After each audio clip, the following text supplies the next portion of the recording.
Welcome to the show, Alan. Thanks for your patience. Can Rishi Sunak afford not to increase defence spending? Clearly he can't. I mean, you can see the impact of the Russian invasion across Europe as countries scurry to increase their defence spending, finally realising that all these years of cuts, all these years of believing we can run national security on the cheap, have been proven completely wrong.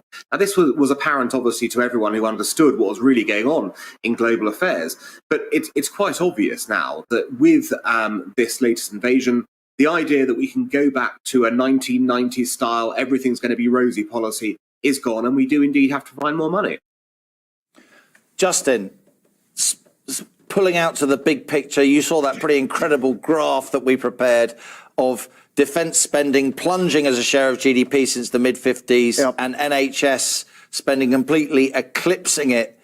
Is it oversimplifying to say this is a battle between the NHS and defence? No, what you've actually really got to look at is where are you going to put all your money here? We've had a defence holiday since the USSR collapsed, and you can see that throughout the whole of Europe. And so, yes, we are lagging behind because it was a very easy thing to do. And, of course, there's nothing like good popular votes to actually say, of course, it's got to go to schools and education and healthcare. But no.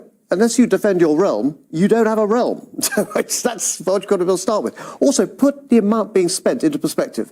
That is actually round about, slightly less, the amount we pay on interest on our debt every year. The 42 billion quid, yeah. And so, it is, when you say billions, put it into perspective. We need to be able to spend more on this, and we have before. Plus the fact, defence is profitable if it's done properly. The expertise and technology that we've had over the years, and sadly been sold away, a lot of the intellectual property we've seen in developments, sadly, we should have actually had more time to invest in that ourselves.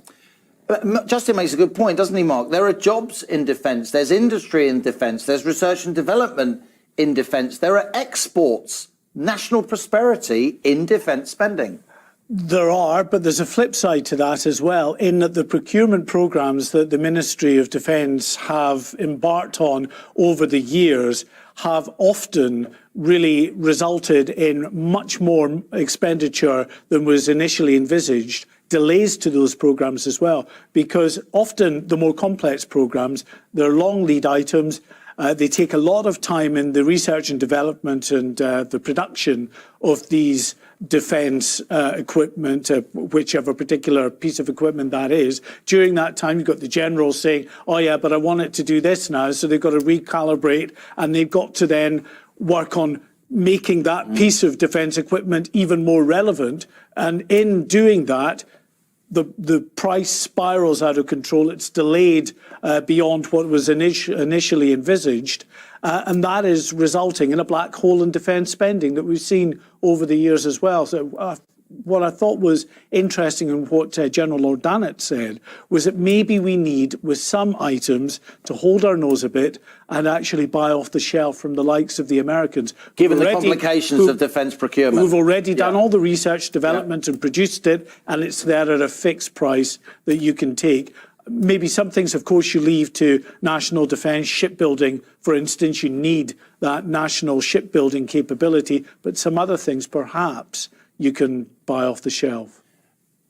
Alan Mendoza, let's give the last word to you, if we may. Rishi Sunak, he's a pretty young man. Doesn't mean he can't be a good chancellor, of course. He's a very bright man. But he doesn't even remember the world before the Berlin Wall fell. I mean, he probably, doesn't even remember when Dennis Healey was giving speeches. Well, yes, I'm sure he does remember when Dennis Healey was making speeches. But the reality is, even if you're not around at those times, you can clearly look at and understand the history of conflict, the history of what's happened with the West, with NATO, with originally the Soviet Union, what's happened since. And when things change, as they have done in the last 3 weeks, when your world is rocked, surely any sensible politician will go and study up on the lessons of the past to make sure they are not repeating the failures of the past and instead looking at the successes. Let's not forget, the Cold War period was a huge success for the West in the sense that we stood down the Soviet aggression. We did so by spending money on defence. We held our line, and as a result, eventually the Soviet Union collapsed. If we don't do the same now, we will be the ones who will be in danger of collapse, not aggressors, potential aggressors coming for us. Alan Mendoza, the Henry Jackson Foundation, thank you for joining me today.